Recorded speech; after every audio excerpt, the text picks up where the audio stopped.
Hi friends, welcome to సాత్విక kitchen and vlogs. మేము వచ్చేసి తిరుపతి సేవలో భాగంగా ఫస్ట్ 3 డేస్ మాకు లడ్డూ సేవ పడింది. అంటే లడ్డూలు కౌంటర్లలో ఇస్తారు కదా, వాటిలో లడ్డూలు పెద్ద పెద్ద ట్రేలలో ఉన్నాయి. వాటిని లూజ్ చేసి ఎవరికి ఎన్నైతే లడ్డూలు కావాలో వాటిని కవర్లో వేసి ఇవ్వమని చెప్పారు. కానీ అక్కడ ఫోన్ అవైలబుల్లో లేకుండే కాబట్టి ఆ వీడియోస్ ఏమీ తీయలేదు నేను. మార్నింగ్ 6 మేము సేవలో స్టార్ట్ అయ్యాము. మధ్యాహ్నం 12:30, 1 వరకు ఆ విధంగా లడ్డు సేవ 3 డేస్ చేసాం మేము. చూడండి, తిరుపతిలో సాయంత్రం పూట ఈ విధంగా ఉంది. లోపలికి వెళ్ళే దారి, బయటకు వచ్చే దారి దాదాపు ఇక్కడే ఉంటుంది. గోపురం కనిపిస్తుంది కదా, ఈ గోపురం వెనకాల ఇంకా 2 గోపురాలు ఉంటాయి. వెండి గోపురము, బంగారు గోపురము 2 ఉంటాయి. చూడండి, మేమైతే ఈ సేవా శారీస్ కట్టేసుకొని ఈ విధంగా దేవుడి స్మరణ చేసుకున్నాము కొద్దిసేపు. తర్వాత ఎప్పుడు పడితే అప్పుడంటే మన నోటి నుంచి ఈ తిరుపతికి వెళ్ళామంటే గోవింద గోవింద అనే స్మరణ ఎప్పుడు మన నోటి నుంచి వస్తూనే ఉంటుంది. ఎందుకంటే తిరుపతికి వెళ్తాం కదా, అక్కడ మనకు మీటింగ్ తీసుకుంటారు కదా, ఆ మీటింగ్లో మనం ఏది కరెక్టు ఏది తప్పు అనేది మనకు తెలిసిన విషయాలు, తెలియని విషయాలు చాలా రకాలుగా ఎక్స్ప్లెయిన్ చేస్తారు. మనం ఉండే 7 డేస్ మనం ఏ విధంగా ప్రవర్తించాలి, భక్తులతో ఏ విధంగా ఉండాలి, మనకు వచ్చిన వాటినన్నింటినీ ఏ విధంగా యూటిలైజ్ చేసుకోవాలనే విధంగా అన్నిటినీ ఎక్స్ప్లెనేషన్ చేసి చెబుతారు. ఇక్కడ వచ్చేసి తిరుమల తిరుపతి దేవస్థానం వారిది గోశాల ఉంది. దీన్ని వెంకటేశ్వర గోశాల అంటారు. ఇక్కడ వచ్చేసి అన్ని గోవులను లైన్గా ఇక్కడ ఉంచేస్తారు. వాటికి సరైన దానా, ఫుడ్డు అన్నీ కరెక్ట్గా పెడుతుంటారు. కొంతమంది వచ్చేసి వీటికి పూజలు చేయించే వాళ్ళు ఉంటారు కదా, గోమాత మనకు చాలా ముఖ్యమైనది కాబట్టి దానికి పూజలు చేసుకొని వెళ్ళే వాళ్ళు వెళ్తుంటారు. పంతులు వాళ్ళు కూడా ఇక్కడ అవైలబుల్గా ఉంటారు. ఇందులోనే లోపలి సైడ్లో మనకి ఒక 2 ఏనుగులు కూడా ఉంటాయి. అవి మనం వెళ్ళగానే మన తలపైన ఆశీర్వదిస్తూ ఉంటాయి.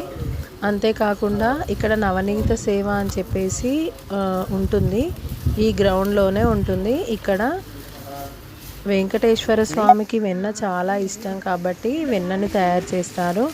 కొంతమంది టీమ్గా ఇక్కడికి సేవకు పంపించడంతో వాళ్ళ ద్వారా పాలు కాయడము, ముగ్గులు పెట్టడము, ఆవు పేడతో సాన్పి చల్లేసి చక్కగా ముగ్గులు అలంకరిస్తారు.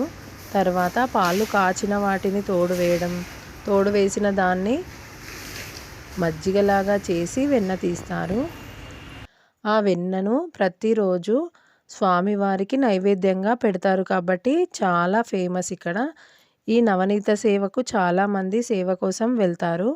మనకి ఏ సేవ అయితే అలర్ట్ చేస్తే అదే సేవ మనం చేసుకోవటం జరుగుతుంది. మాకైతే ఎంప్లాయీస్ క్యాటరింగ్లో 4 డేస్ సేవ పడింది. చూడండి, ఇది మొత్తం ఇక్కడ ఇలా ఉంది. అయితే ఇది 3 ఫ్లోర్స్ ఉంది. కింద ఫ్లోర్లో వంటలు చేయటం ఆ విధంగా ఉంటుంది. మధ్యలో ఫ్లోర్లో వచ్చిన వాళ్ళకి ఫుడ్ అరేంజ్మెంట్స్ చేయడం, పెట్టడము, వడ్డించడము ఉంటుంది. ఇంకా పైన వచ్చేసి ఖాళీగానే ఉంటుంది. అయితే మాకు ఇది 4 డేస్ వచ్చేసింది సేవ.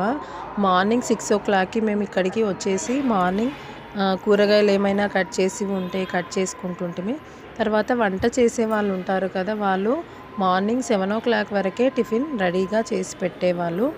ఇడ్లీ, అదేవిధంగా పొంగలి, వడ, ఇలా అన్ని రకాల టిఫిన్స్ని 7-7:30 వరకల్లా రెడీ చేసి పెట్టేసేవారు. అయితే ఇందులో ఫుడ్ తినేవారు స్పెషల్గా ఉంటారు. ఎందుకంటే పరకామణి సేవ అని ఒకటి ఉంటుంది కదా, దానికి మనీ కౌంటింగ్ చేయటాని కోసం ముందే ఆన్లైన్లో బుక్ చేసుకొని వస్తారు వాళ్ళు.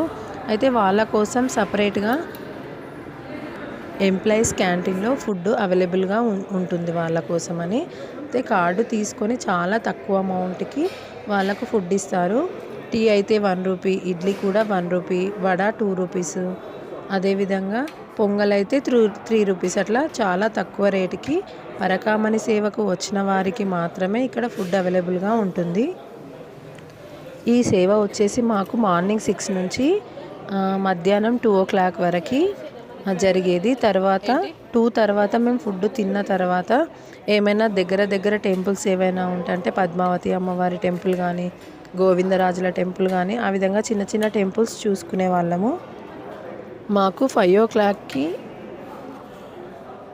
ఆ విధంగా రెడీ అయ్యేసి ఇక్కడికి వచ్చేసరికి 5:45 అలా అవుతుండే. ఆ సమయానికి మేము వచ్చామా లేదా అని చెక్ చేయడానికి కూడా సీనియర్స్ వచ్చి మా దగ్గర నిల్చొని ఫోటో దిగేసి వీళ్ళ బ్యాచ్ ఇక్కడికి వచ్చింది అని చెప్పేసి ఇన్ఫర్మేషన్ అక్కడ ఇచ్చేస్తారు. మా సేవ అయితే ఈ విధంగా హ్యాపీగా కొనసాగింది. నా వీడియో నచ్చినట్టయితే లైక్ చేయండి, షేర్ చేయండి, సబ్స్క్రైబ్ చేసుకోండి. Thanks for watching. మీకు కూడా వీలైతే ఒకసారి తిరుపతి సేవకు ఖచ్చితంగా వెళ్ళి రావచ్చు.